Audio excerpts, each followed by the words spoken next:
Welcome to Virtual Assistants, the Agency Growth Machine podcast. Take your digital marketing agency to the next level as we share secrets, strategies, and client success stories. Step back from the day-to-day of your agency and activate massive growth using virtual assistants. And now your host, Azar Siddiqui. All right, Shaun Clark, welcome to the show. I'm really excited to have you here because HighLevel has been a cornerstone of what we've been doing at RepStack, what a lot of our people are doing on a daily basis with their clients who are mainly digital marketing agency owners.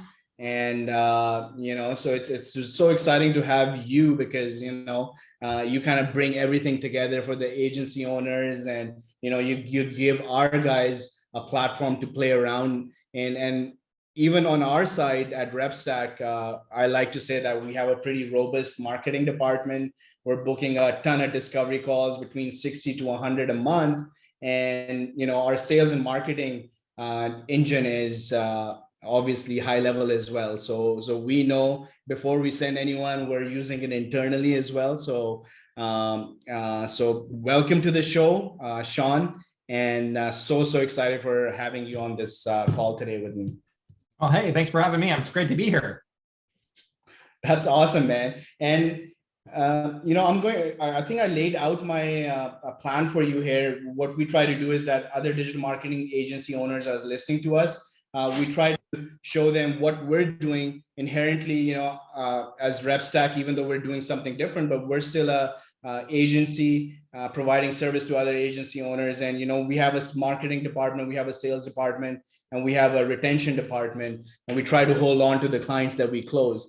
And, the exciting thing that I'm seeing over here in front of me, 2019, you guys were at, from one of the podcasts I listened to, you guys were at 900 users. And 2021, the last I've seen, it's approaching 15,000 users. So that 2-year journey, you guys must have done something crazy to go from there, or was this like completely organic, or what happened in that 2-year span? Yeah, I mean, I think we're really lucky. I think it was very organic. I mean, we have an awesome customer base who I think is, generally communal in nature, right? So, I'm sure there are lots of other industries. Like I could imagine if we were selling to plumbers or something, the average plumber isn't talking to any other plumbers on any given day. And so it sort of makes it difficult for word of mouth to take hold in the same way. But I think marketers are, A, digital citizens is one of the big things, and B, just more communal. They sort of, I don't think they see each other as sort of cutthroat competitors. And I think they're willing to, they want to share, but they also want to learn. And it's sort of like a journey where if I'm a marketer, I want to do my thing, but I also want to learn about what others are doing.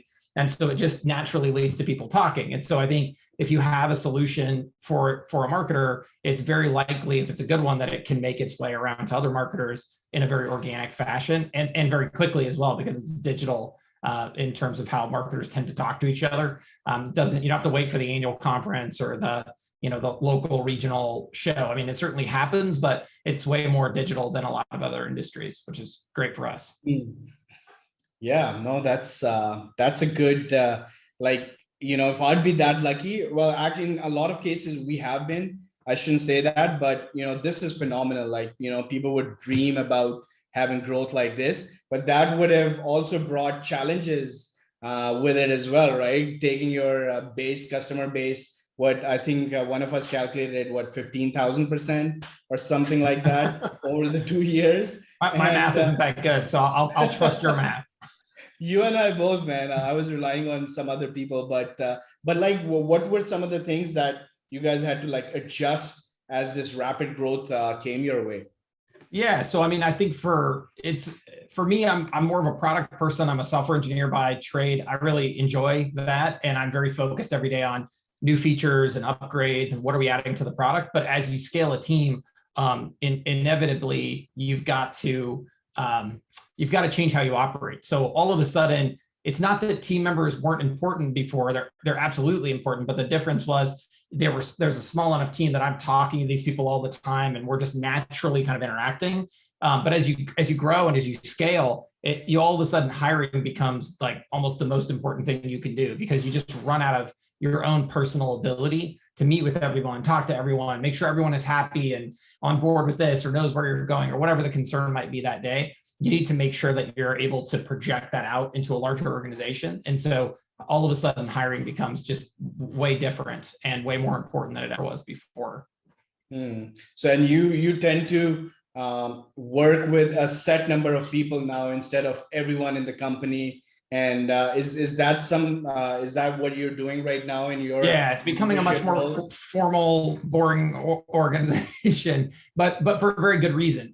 So I mean, initially when you're first going, well, first of all, you start off and no one knows what you're doing or cares, and you don't even know if anybody is ever going to care. And so you move from that stage sort of through realizing, wait a second, we've got something, and then you're very like every single day you're in it, you're working on it, and it's really a focus on expansion, right? And then as time goes on, as you create something that's a little more robust, a little higher quality, really there's a shift, because all of a sudden customers will say, well, I do want those new features, but I would actually rather have it be more stable or be faster or be more consistent in its delivery, right? Than necessarily have a new feature that might impact or negatively hit the performance of a previous feature. Well, that requires a whole different type of thinking, right? And a whole different type of organizational structure. And so it's really just that transformation away from just, oh yeah, jump in the code, start hammering away. Once you get it, just go ahead and launch that bad boy out there to hundreds of thousands of customers and hope it all works out. Like you move from that to, nope, we have to have 3 levels of QA and has to go through an engineering manager and product manager and design team and in order to ever see the light of day. It's a totally different, mode of operation. Yeah, it's slowed down for sure. If you don't mind sharing with us, Shaun, what's the size of the internal team now that you guys have? Oh gosh, I've lost track. I think it's about 160 people, but I mean, we already have a hiring plan for 2022. I think we're going to add about another 150 team members, just assuming things are exactly the sort of status quo growth. If it accelerates, we'll expand that out a bit. But yeah, we'll have another 150 people hired this year. That's awesome, man. Because I think that's the news I got as well is, which has been talk of the town is, the funding round that you guys raised. Oh yeah. Mm-hmm. And so I'm guessing that a lot of that cash is going to go towards hiring this amazing talent. Yeah, absolutely. Yeah, I mean, we're really well past well past this is a good idea phase. We're really on this is a smoking great idea. We just need to get it out to everybody phase. And so, we're $1 billion company in the making. And it's just the difference between where we are today and that mark is simply just a lot of really good people continuing to help us do what it is we've been doing and expand out the way we've been expanding. So it's all about hiring now. So that's an interesting point that you just raised, or you just made a statement, $1 billion company in the making. So I'm thinking, are you sticking with the digital marketing agency niche that you guys are working with right now, or is this going to be open to even small businesses, which is, I think, how you guys started out initially, right? Yeah. So no, we're not changing anything. So really important. I mean, it's true to say that, what got you here isn't going to get you there in a lot of different places. But one of the things that absolutely is fundamental to our DNA is who we work with and why. It's the why that matters, right? So we didn't pick digital marketers because we thought it was a good business idea or something to that approach. What we came to realize, and by the way, I get reminded of this all the time, is that, the end business just, whether they can or what have you, they should not be trying to learn to be professional digital marketers. It's a big mistake for them. And, we definitely have, I have definitely come across business owners who try to sort of shoehorn this in to an ever-growing list of things that they do, and they're always just bad at it. And it's for a good reason. It's a real skill. It's like it's something that takes dedication and time and energy, and not just one time. Also, it's a continually changing sort of thing, right?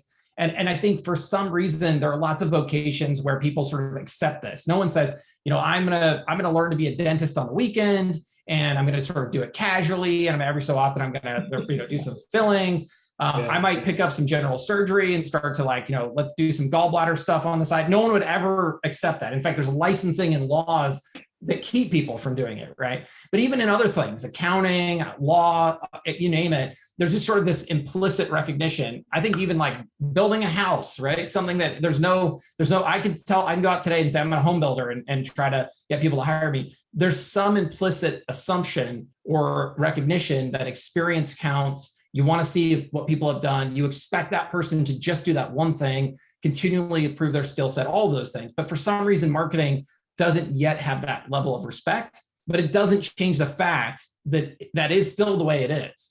And the people who try it on their own, they just always screw it up. And most of the time, those people are the small business owner. And so for that reason, we only want to work with digital marketers because we know that those are the people that can use these tools to the greatest effect. And if our goal is to really help the small business owner, which it absolutely is, it needs to be guided by the hand of a professional digital marketer. Otherwise, selling directly to a small business is just a waste of time. Yeah, no, that makes totally sense. A lot of sense there, just because I've seen, so we're working with 80 plus agency owners right now. And, the most successful agency owners that we're seeing on a daily basis, Shaun, are people who have a really good niche identified. And, they stick with that particular niche. There's so many examples that I can just, start counting right now, but having that niche, we are an example of a company who's grown rapidly. And the more we've drilled down into our niche, which is digital marketing agencies, the faster we seem to be going. So I totally agree with that. And so many of my guests, they're running different digital marketing agencies at different levels and things like that. And they bring up the same point, whether we want to talk about it or not, that having that niche and really being dedicated to it is a game changer. So yeah, no, that's amazing so far. I'm so excited today. I think I'm having a fanboy moment as well with Shaun over here. But one question, Shaun, I wanted to just, before we dive into how you guys are doing your marketing, sales, and how you're retaining clients, 15,000 of them, that's a big challenge. I would quickly want to talk to, I think one of your first businesses was an answering service, and looks like you guys had big numbers there. You were managing a lot of people. And what was this like? Were these people based in the US, outside? What were you guys doing in this business? Yeah, so it was a very simple business. I loved it to death, and it still has a soft spot in my heart. We were really taking inbound phone calls for, by the time I exited, 5,000 small businesses in the United States, all through remote agents, but all US based agents. We had an office in India though, and we had 200 employees there, all doing back office, software engineering, all kinds of other client sort of service related tasks. So no one on the phone with the clients directly. And it was just simple. It was, helping these small businesses catch all of the calls they would miss every single day, that when they didn't miss the call would result in business for them. And when they did miss the call would result in no business for them. It was an incredibly simple business on its face. It was very hard to manage 400 employees at a distance, particularly back then when it was a very odd thing to say that you had employees that didn't work in an office. But all that to say, it was fantastic. I loved it to its core. It was a really fun business to be in. That's awesome. So you kind of made remote work cool before, anything. Yeah, we were remote. Yeah, we were doing remote work when no one was. I think, at the time I remember we were trying to find, other people who had done it. And the other big thing was the equipment. So trying to find every phone system you bought back then, it was like, okay, well, we're going to go put it in your server closet, and, you're going to have battery backups and we're going to run wires to the desk and all this. And we're like, no. We need something that's going to use the internet and voice over IP, and it's all going to work. And in fact, the one we ended up using was a product actually that was secret at the time, but it's now been released. It was actually an Amazon product. And what Amazon had done is they had basically created their own in-house phone system. And they were eventually released it as it's called Amazon Connect, I think now. But the trick they used at the time, which was brilliant, is because VoIP was still it was in infant stages and wasn't that great. What they would do is they would actually call a phone line and then hang the phone line open. So basically you would just pick up the phone. And then what they would do is they would keep that phone line open all the time. And when you went to go connect a call, it would just basically bridge your conference in on that phone line. And so because it uses a sort of existing phone network, the quality was fantastic.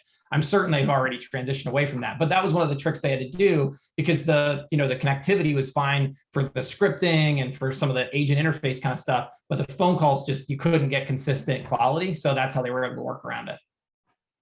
That's amazing, man. And just FYI for you, we are a 100% remote company as well, obviously. But it's not that obvious in where we're setting up right now in Pakistan, for example. The culture is to have these big, massive offices and fill in these offices with these people coming in and just be like really micromanaging and things like that. But the type of person we wanted to bring to the table again was, we wanted to let them work from homes. And part of the reason, because we did that, we're able to attract a really good amount of females to RepStack. I think we're at over 55% females right now, and we're so proud of that. And had we not done this remote thing, it wouldn't have been possible. So I really connect with remote work that you guys did early on and made it look so easy. And once it's done properly with the right people, I think you can look the other way and you can expect your people to do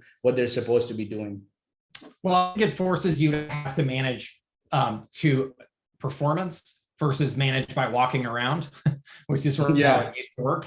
With a stick in your hands. Yeah. And I think, again, it is challenging initially, but mostly because I think it creates a mental shift. But, at the end of the day, it does force you to think, okay, how do I scalably start to target people's performance, which I think is great for the business and for the person, because then you don't nitpick a bunch of stuff that doesn't matter. And you really focus on the things that are core and key to getting the job done. And you sort of are also able to share in that with the employee. You can say, look, here's what I want you to accomplish. I have to define it in a way that's sort of measurable, because I can't just stand behind you and decide if I like you that day, or I like what you're wearing, or I think that the cologne that you've chosen smells good. Like all of that stuff goes out the window, right? You really have to think about, okay, what is this person doing for me? But then the same thing for the employee. They know what they're expected of.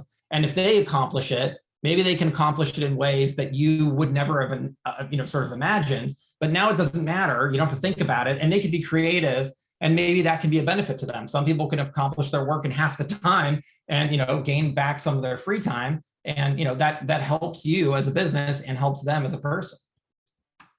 Yeah, that's so true. Shaun, on the last question for you on this note is, when now you guys are planning doubling up your workforce this year, and managing 300 people, a good chunk of them are based in the US, and I'm sure some of them are going to be overseas as well. Is there a difference? A huge portion of our staff is in India. Awesome. So it's just maybe a rhetorical question as well. Is there a difference between how you treat a person who's hired in the US versus in a different country? No, absolutely not. So we opened an office in India many years ago with the answering service, and my current co-founder, I met him in that business. And I was talking to one of my product managers also in India yesterday. And, I think that I feel like we understand, I almost feel like I know a secret that other people most people don't yet understand. So there are phenomenally talented people all over the world who just happen to be born in a different country than me. And lucky for me, I know that, because what we do is we just take huge advantage of it. So we go to India and we pay top dollar. We're in the top quartile of job payers there, because we are not there to find cheap people. We are there to find amazing people. And if you look, and it's funny because I was talking to my product manager, if you look in the US, if you look at the top leaders of some of the largest companies in the United States today, many of them are brown. The CEO of Google, I'm pretty sure he isn't necessarily from Ohio. I saw an interview on Bloomberg with the president of Ford North America, not a white guy. definitely born in India. And by the way, that's amazing. His whole job, his responsibility is to roll out the brand new Ford F-150 Lightning. You're talking about the most iconic brand, American brand in motors. Their top selling vehicle, by the way, and has been for like 40 years or something. One of their biggest profit centers. And but the point is that it has nothing to do with where you're born. It has everything to do with your capacity. In fact, I'm a huge fan of Warren Buffett, and one of his Ajit Jain, one of his most highest level sort of lieutenant guys, runs his entire reinsurance business, which is an incredibly difficult business. Also, not from the U.S. So on and on and on it goes. And so, I mean, and these are really famous people who you can find out in the world. But in my organization today, I mean, incredibly brilliant individuals, and I just feel so lucky that other people haven't figured this out yet, because we would have a lot more competition. Well, there you go, guys. I think Shaun just gave us his biggest secret, and I so agree with you that, you know, maybe a lot of people don't know that, but until they find out, we're going to make sure that, you know, we find the best talent. Doesn't matter where they're located, as long as they can do this job perfectly. It's a win for us, win for the clients that we're working for, and why not, right? We get to, like, it's such a huge, you know, when I'm thinking one of the rewards and one of the whys is, you know, we're 170 plus people right now, and we're providing, you know, a level playing field where sometimes this is not possible. So there's so much more when you think like you think right now, Shaun, that you go into these other areas on the globe and provide these opportunities. The repercussions are like, we don't even see them right now. But the secret's out. If you want to try that, I think it's a great way of building an amazing team these days. There's no reason, especially post-COVID. So yeah, this has been amazing. Shaun, what I want to do now is that quickly move into, you guys are doing amazing, obviously, in terms of revenues, in terms of the clients you guys have. I want to see if there's a couple of different, a couple of main things that you guys are doing on the marketing side, which is now starting to pull in more and more agency owners. I know it's been a lot of organic, but is there anything that you guys are actively doing on the marketing side to pull in new customers? Absolutely. Yeah, so it definitely has been more organic than anything. So, but I would say that, you know, I guess the way we've tried to approach our marketing is, you know, how can we help other people expand out their businesses? And if we can do that, can we find a win-win, you know, where by helping them, we can help ourselves. And so, you know, we try to work as much as possible with people who already have existing audiences, because, you know, we understand that in the world that we inhabit, we're just one piece of it. So we don't think of ourselves as the sort of end all be all. And I think this is where a lot of organizations kind of go off the tracks. And I don't think they necessarily do it purposefully in all cases, although I think some of them do. But I think you just sort of naturally assume you've got to cover the whole 360 degrees of, you know, marketing and sales. And so for us, we say, no, you know, at the end of the day, we're like this really good tool set that kind of needs this really good information product to kind of glue together. And those different information products, you know, in the form of how to run a marketing agency, how to scale an agency, those sorts of things. There's a huge variety of those that are out there that are very functional, work great, and are owned by a lot of other people. And so we are like, how can we kind of put these two together and help that person who is the teacher also create a revenue stream for themselves? And so that's kind of how we've approached our marketing overall. You know, as we've gotten larger, we've done things like we were at Traffic and Conversion last year. We'll be there again this year. We started to do a couple shows. We'll probably start to do a little bit more on the paid ad side a bit. So we're definitely experimenting with those sorts of channels. But I would say I'm way more focused and interested in finding like-minded individuals who already work with the audience that we're trying to serve, not just because I think it's an easier way to get to a lot of those people. I also think there's just this idea that, again, back to kind of this collegiate environment, you know, we're just one piece of the puzzle. So how can we make sure when we show up on the scene, we are doing so in a cohesive manner and not just using our ideas, but also using many ideas from other people. So that's something, you know, Josh Nelson is my coach, and, you know, he brings this up from time to time that, you know, the fastest way to $1 million agency is a joint venture. and or a strategic partnership, or and it's been true He's for not us. wrong. It's been true for us, man. Like we are so humble. Like right from day one, we signed up a couple of joint ventures. We've been growing them steadily, and now we're at a point where we've been able to get this break where we're ahead of the curve. We have some revenue coming in. Now we can apply that to our own marketing and start doing things exactly what you just mentioned. The traffic and conversion conference is coming up, I believe, in San Diego end of September. So we're planning on being there. So hopefully I'll get a booth right next to you. And then there's the ad world coming up as well. I think we're signing, that's only virtual, but we're going to try and do that one too. Is there any other conferences that you recommend for Well, I mean, owners? we're very early on the conferences, and I have a general, I sort of take the track of like, assume you're going to not make a dime and you'll do great. Because I set a very low expectation. I think of it very much as a branding exercise.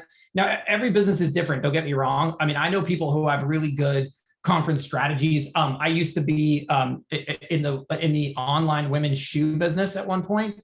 And I will tell you, shoe shows are where shoe brands make all their money, but they're cutting orders on the floor, right? So for us, though, we're a software company. We're there just to have a presence, to meet people, to connect with the customers we already have. I assume nothing comes out of those conferences. But Shaun, on the other hand, if I'm looking at the marketing engine you're running before that, during the conference, and that's kind of how we're going to be playing that as well, is that we're going to warm up our audiences, leading up to the show. After that, when we have engines like that on softwares like HighLevel in the background, marketing automated, then I think it becomes really easy for guys like us to go to these conferences and just have a good time and answer as many questions and as I we also can, think like I that. actually think your business stands to do better than mine on a revenue basis because you have a higher ARPU, right? It doesn't take, you could just do the math, how many people you have to sign up versus how many people I have to sign up to get to the same level, right? I did that yesterday. Yeah, there you go. So I think that math can actually work out really well for you. But I don't think that means that we're not going to go to more conferences. I love going to conferences only because it's an opportunity to meet people I think we otherwise would never meet. And I think that's important. And at our size, we will probably go to 3 or 4 of them. But I will say the only one we've done so far was traffic and conversion. It was fantastic. We'll probably do 2 or 3 this year, assuming COVID hopefully abates as we go later into the year. And I think it'll be great. Nice. Ad World is coming up in April, in May, I believe. And I think we just got our contract from them yesterday. So just a heads up on that one. That's amazing. On the marketing side, I think, strategic partnerships and just now starting to do, these conferences, and you guys, I think, are going to crush it over there as well. But a lot of word of mouth, focusing on the core, which is making sure the product is really, really great, right? And I think that's where you guys are really investing. So on the sales side, kind of our thing. Yeah. On the sales side, Shaun, how big is the team there now? Do you guys need to do anything there, or is it fully automated? 0. So I mean, early on, we actually did have a small sales team, and when we looked at it, at the end of the day, our salesperson turned out to be almost more like a cashier or an order taker. Not really, because we don't really do sales in the traditional sense. For us, we will expand we will have somebody who we will sort of think of them as customer success, but really early on in the funnel. So more, people coming to the website asking questions or calling in and sort of wanting to talk to sales, quote unquote, but they won't be a salesperson. We're more there to try to answer questions. Again, the people we work with are different in the sense that, we're trying to help them shift their business model, not necessarily introduce them to something that they haven't seen before on the tools side. But lucky for us, the tools that we create, the goal actually for them is to look exactly like the tools that they're already using. It's simply to change the business model under which they're operating. And so for us, we don't really need a traditional salesperson. Okay, so that's a great problem to have. You go from all these people coming in, and this is how I signed up well, I found out from my coach that this is the best system. 100 other people were using it in that network. And, I just went on, did some of my due diligence, went on with my credit card, signed up, and haven't looked back. So, I can understand where you're coming from on the sales side. Now on the retention side, now, you guys have 15,000 people, and I'm sure you guys want to maintain retain the ones you guys have while you continue to add more clients. So what's the strategy there? Like, yeah, that is actually where we have the most challenge, right? So while it's great to say that, understanding what it is that we do on its surface is easy, but then when you move into the platform, it's a massive platform, and everyone's going to come at it from a different angle and have a different goal to success. So, a lot of software applications, it's easy. You go to their getting started guide and they do one thing. And so it's like, okay, we'll do these 5 steps and then huzzah, you're successful, right? But for us, it's like, you could do a million things in our app. And a lot of time that's actually what causes the biggest issue. People will come in and get stuck somewhere. So for us, it's about the big focus is customer success. And so we have, I think that's one of our biggest areas of hiring. We're shifting to we originally had a one-on-one customer success model, but what we found was that, everybody is going to be ready for customer success at a different period. And so we've actually shifted to more of, I almost think of it like a retail store. It's funny, the way we thought about this was I went into a Verizon cell phone store a couple of months ago, and it was really interesting because, there was someone up front who could greet me, and then they would put me on like a waiting list, and then 30 minutes later or whatever, I would get somebody there. But I could do this anytime they were open. So basically call it 7 days a week. If I needed help, right, I could go into this physical location. And I had this really weird circumstance where it was a pain in the neck. It took a week to get the service going because of all these issues. And I think I visited the store like 4 times. But what was great is I never had to worry. Like, I could just go in, I knew what to expect. I got the help I needed. And there was always a person there to help me through the process. And it was on demand, right? So like if I was busy that day, or I thought I was going to go in at 10 a.m., but I had something come up, I could go in at 2 p.m., right? And so what we're doing is shifting to that model virtually, where it's like, oh, welcome to HighLevel. When you're ready, anytime, within these business hours, jump into the Zoom room and boom, someone will be there to greet you. And then we're just going to fill it with 40 people or 100 people or whatever it takes. Then we'll assign you out as you come in the store, essentially. And then you can get help kind of on demand. That's really been a big focus of ours. And so far, it's been a phenomenal success. Yeah, no, that's when I started out with you guys, I think you guys also offer like a white glove service where one of your specialists can come in and set up things for you. We still offer that service. Absolutely. We still offer that for sure. But that's a paid for option, and it's 5 hours of custom development and setup and all of that. And for the right person, in fact, for everybody, I still wish everyone would do that. But I still think there's just going to be a lot of people who are going to come in and say, oh, well, it's software, right? So I could figure this out. And then, kind of they start on it, they get confused at some point. And so you just need an easy way to say like, oh, you're confused. Great. Jump into the Zoom room. They'll help you out. Yeah. And I, by the way, went for that service. It makes it a lot easier to just get started with something brand new. And then my team members just, they plug in with them, and it's a really nice, clean handoff, and just avoid so many issues that, you don't need to have.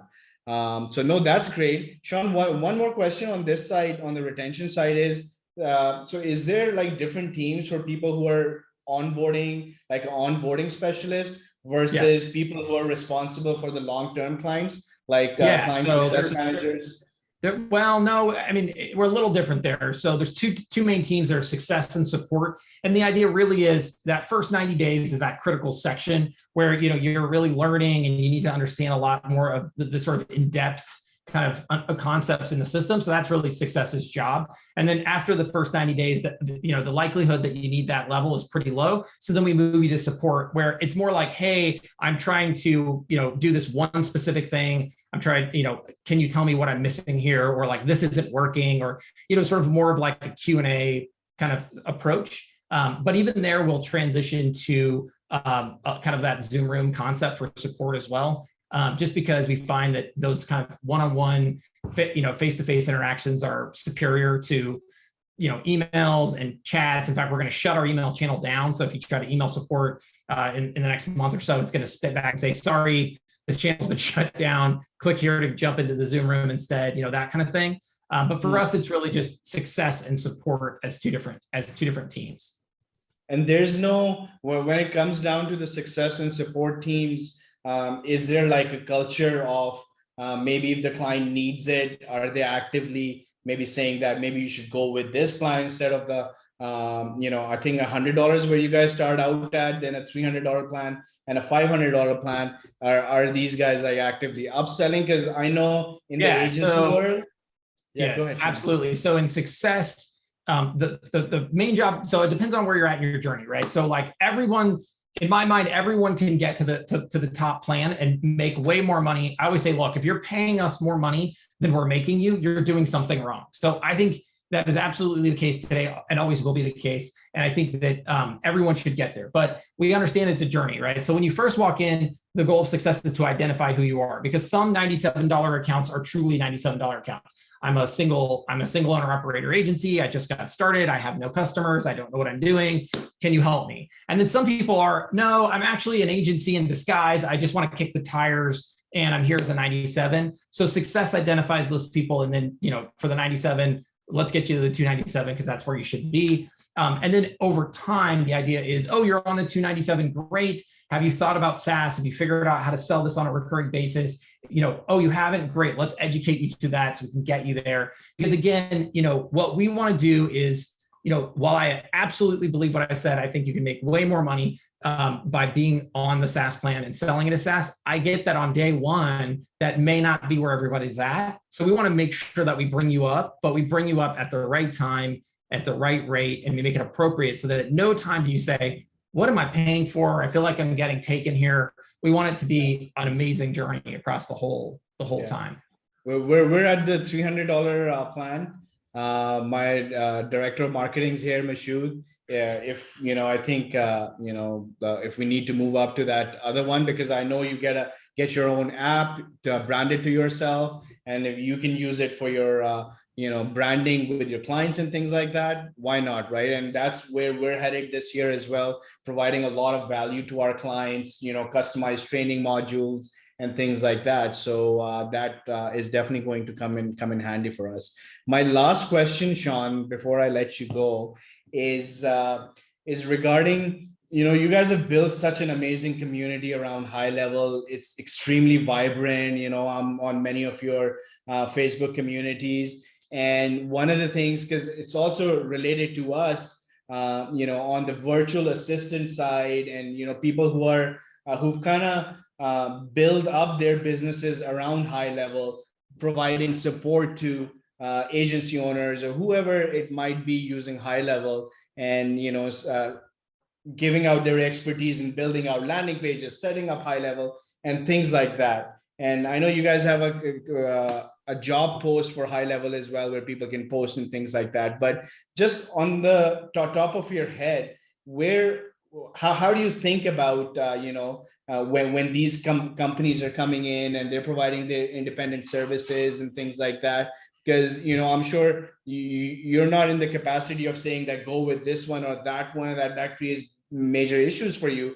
But is there a way for people, like maybe agency owners who are looking for help out there, to kind of find out what a rule of thumb should be when they need to hire a HighLevel expert?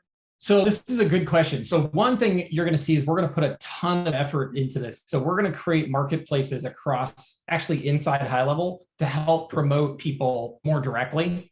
And I think we're at a point where we can do this really well. I think on the landing page side, we can create like a landing page marketplace and people can sell that. I think there's a huge cause for snapshots. I also think there's a huge cause for people who are on the VA, VA side, I guess, just sort of like the expert side, I would say, the services side, the people side. I think there's a really good cause to also create a marketplace there.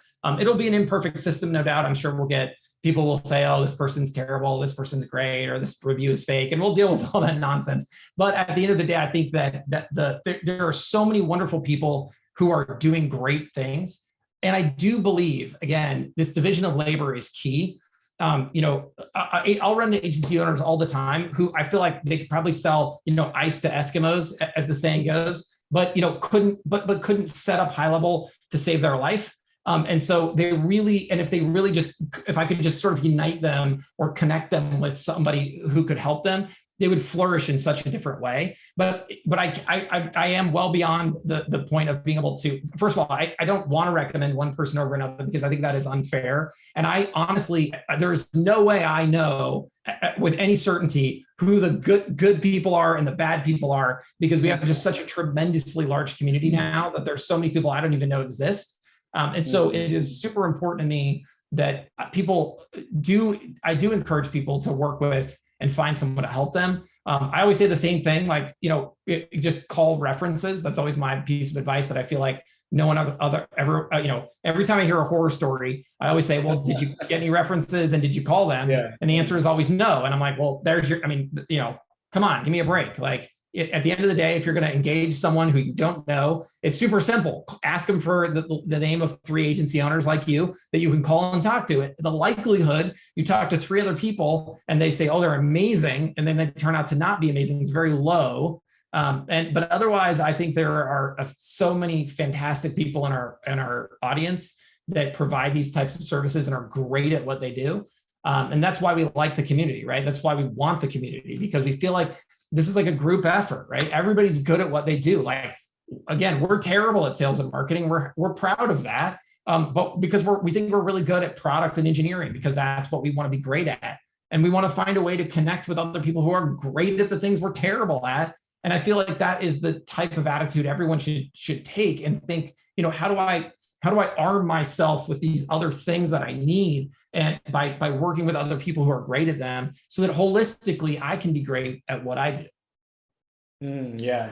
And that's a part of the opportunity when you're building a business like you are, that, these are added benefits where, these entire economies are spreading out around this amazing software that you guys are focused on building. And then, all of these amazing people are doing so many amazing things for the most part. And that's really inspiring. And hopefully, we're on a very similar journey where, we want to be doing something similar as well. But Shaun, this has been amazing. I really appreciate your time. I know you got a busy day, but it's humbling, really nice talking to you. And it's great to be here. And I think what you folks are doing is amazing. So I appreciate all of the hard work that you're putting in. So thank you for having me, but thank you for doing what you're doing, because I think you're making a very big impact in the lives of a lot of agency owners. Thanks, Shaun. I really appreciate that. And then on the 18th, I think we are invited on a spotlight session on HighLevel. That's good. I'm glad you got one. That's awesome. So I'm really looking forward to that one. I'm going to bring my brothers, or at least one of them, with me as well. And we were kind of like a team, and we roll like that. But I love that. Yeah, that's very cool. Thanks for doing this, man. And hopefully thanks again for having me. We'll stop by and hopefully have a cup of coffee. My brothers. Please do. I'd love to meet you all. Awesome, man. Thanks, Shaun. All right. I really appreciate your time. We'll talk to you soon. All right. Bye for now, everybody. This has been The Virtual Assistant, the Agency Growth Machine podcast by Azar Siddiqui, co-founder at RepStack. If you like today's episode, you can find more and subscribe at repstack.co. Thank you for listening.